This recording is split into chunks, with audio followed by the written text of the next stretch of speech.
Sir, good morning. Good morning. Welcome to COMTO Studio 71. Please introduce yourself.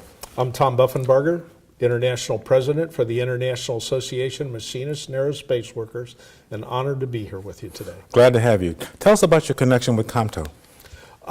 The Machinists Union has been a very, I would like to think, fervent and significant supporter of COMTO and its programs to engage people in a wonderful world of transportation, of which we're a very large player in as a labor organization.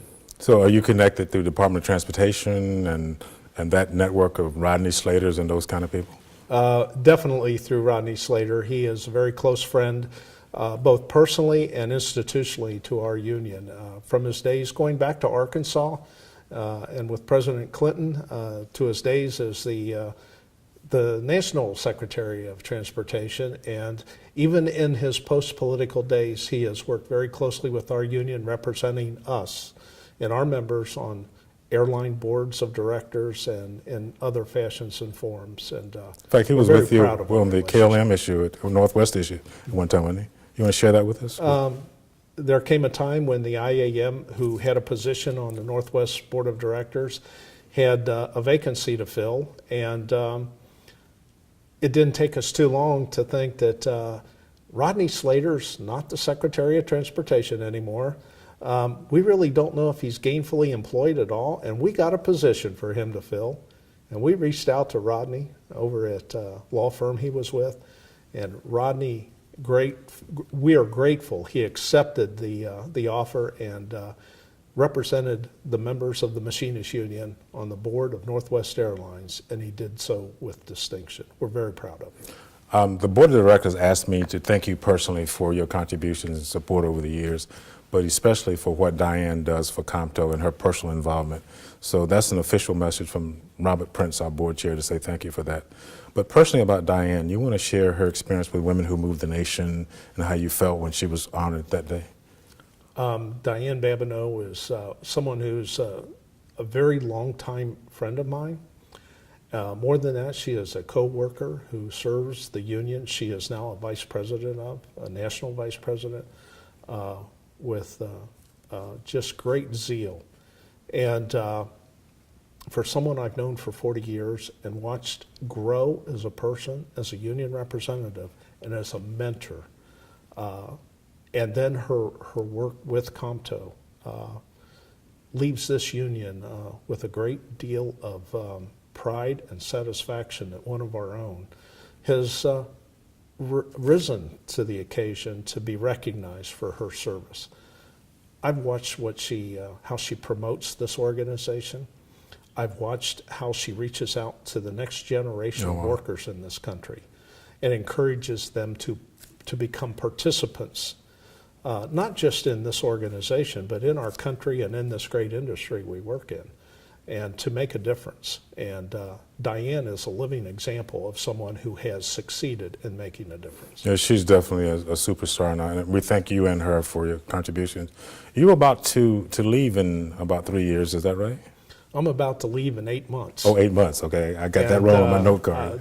January 1 of 2016, I stepped down from this position at the Machinists Union. It'll be turned over to a new generation of union leadership, and as is appropriate, the world changes and fresh ideas and new thinking are always welcome. And but I know this much: the union will always remain one of the largest transportation unions in North America, actually one of the largest transportation unions in the world. And the leadership that will be managing that for the members we represent will be making a smooth transaction, and I only look for better things to come. So are you going to do any part-time work, or are you just going to be a grandfather? I hope to be a grandfather soon, and I'll be involved in things that help our members. I'm going to enjoy retirement for a little bit and kind of decompress. I've done this for almost 18 and a half years. And then I want to take those issues that I'm especially interested in working in, transportation issues being one, and hope to offer whatever I can to those who are seeking a stronger aviation industry and a enhanced transportation system in America. Talk about your school down in Hollywood, Maryland, and how you got it started and what impact that you think it's making.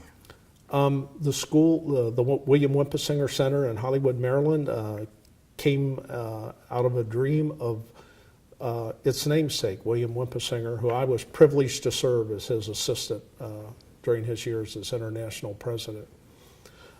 He had traveled to Europe and seen that the European trade unions took education to a new level, and knew for the unions, the workers' representatives, and European companies to successfully compete in the world, there had to be some degree of elevated leadership training. Those unions established schools, leadership academies, right, if you will, brought their members in and trained them to see the big picture and to get a glimpse of the world of the future, and prepared themselves today for what was coming tomorrow. That impressed President Wentsinger. He came back to the United States, and after considering the idea with many members across this country and all levels of this union, in 1980 we took the step to build the school. Wow. And purchased the property, built the first buildings down there, and began educating our members and giving them the leadership skills, the bargaining skills, the representational skills, the international exposure to other ideas from around the world they were going to need for the union of the future. Today, 35 years later, we have trained close to, we're approaching 100,000 members have been through that school. We have seen the change in our union. It's advanced. Our union is very forward-looking, very futuristic thinking, and we have seen the difference it makes in our employers too, because now our employers and our members understand the global side of the world we live in today, and it makes our commitment to preserving good jobs in America, enhancing the value of those jobs in America, and providing greater opportunity for all workers in this So it country. is about building jobs. It's about building jobs. So at the end of the day, you started something a few years back that's now paying great dividends. The dividends are beyond calculation. Do you as we get see. support from congressmen from Capitol Hill? Anybody come down to? This school was built and is totally funded by members of the Machinists Union. Really? Diane invited us to come down and be part of a ceremony, I think in May. I'm going to take her up on that and come down. And she also mentioned your personal passion for veterans and trying to bring them back into the workforce. You want to talk about that? Well, we've created now at headquarters, and it's under the jurisdiction of Diane Babineaux, the IAM Veterans Department, and it's reaching out to many of our members. Our union, the Machinists Union, probably has more veterans in its membership ranks than any other single union in America by the nature of the work we do, whether it's on things that would be more connected to the Navy, to the Army, to the Air Force, to the Marine Corps. And many of our members are certainly very proud, as they should be, of their veteran heritage, and there's a connection to the work they do now in the private sector post their military careers. Yeah. And so we've seen that it's worthwhile to reconnect our members who are veterans with the work currently being done and the experience the veterans bring to our younger members in the workforce, doing the work they once did. So the is mentoring comes immeasurable. along with it, right? Absolutely. Yeah, you're right. If you're a mechanic or a machinist in the Marine Corps, you can be one in the private sector And too. that's, I'll cite a specific example of Fort Rucker, Alabama. Aviation. The equipment that we use in the activities, the conflicts in Iraq and Afghanistan, the equipment that's used is brought back to this country to be refurbished. And it's our members who do that. And many of those members are veterans who did it as service members on the battlefield scene. Oh, wow. And as they leave the service, they come back, they get a job doing what they know and best. a sense of pride too. Great sense of pride. So when you see a Cobra gunship being repaired in aviation, it is a sense of pride.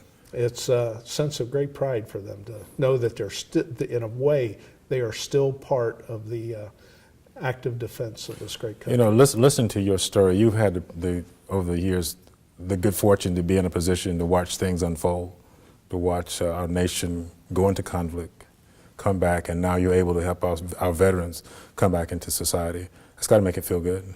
Makes me feel good, and it's the right thing to do. Right. Everybody should feel And not just the veterans, but just your personal passion for youth and the scholarships. You want to talk about your desire for a scholarship in not in your name, but in your honor. That's, and I'm very touched by all of this. But this union historically has been, by the fact we have our own training academy, that we are very active in apprenticeship programs, that we are big in training disciplines throughout the skills this union represents. It shows and demonstrates our dedication to education. When you have a person trained and educated and exposed to new and better ways of doing things, you're helping create a better country and a better future. And we think that's a role for the labor movement, and the labor movement's felt that way for many decades. Yeah, yeah. And it's nice to see, as I start to exit the stage at the end of a career, the opportunities that are going to be available for the kids, the young people coming in behind us that, gosh, I wish we had when I was their age. You're right, yeah. And to be a part of giving that greater exposure and opportunity to them is something that you don't know how to adequately say thank you for. One of the things that we've done in COMTO is we are developing our own leadership institute to do just what you said in a more broad scale. Rodney is on our board. We have a representative from your office on our board. Her name is Diane Babineaux. And we talked the other night about taking part of your Hollywood university, I'll call it, and making it part of our institute so that you can start in Hollywood and work your way all the way up through the system. Does that appeal to you? It does, and everything that this union has to offer in the way that expands education is there for all to share. And that's how we make progress in this country. And I'm proud that COMTO would be a partner in such a well. We're going to announce a scholarship in your honor at our conference this summer. And I know that you can't be there because you've got these little personal commitments with a grandchild and sort of stuff that we have to do. So could you take about 30 seconds and just say to the COMTO family, I'm proud to be a supporter of COMTO, and we wish you well at the conference? Absolutely. I wish the best to everybody who may witness this program today. I'm proud that the IAM, the International Association of Machinists and Aerospace Workers, has a role in this event unfolding as I speak. I congratulate all of those who are going to benefit by the work that COMTO does, and just know that the IAM is very proud to be a part of that. And I have every expectation the IAM and COMTO will be great partners for many, many years to come. Congratulations to all of you. Take the opportunities being presented to you and make the most of them. It's a wonderful experience, and at the end of your careers, extend those same opportunities to the next generation behind you. Tom, I can't beat that. That's great. I know you got a busy schedule, but again, the connection with the Boy Scouts and the Army Museum and just who you are as a man is worth the trip out here. It's been a good day for us. I thank you for your time. Well, we're honored to have you, and I look forward to another visit. We'll have some more Rodney Slater stories. Okay, all Bill Clinton story. You got it. You got it. Thank you, Tom. Thank you very much. Appreciate it.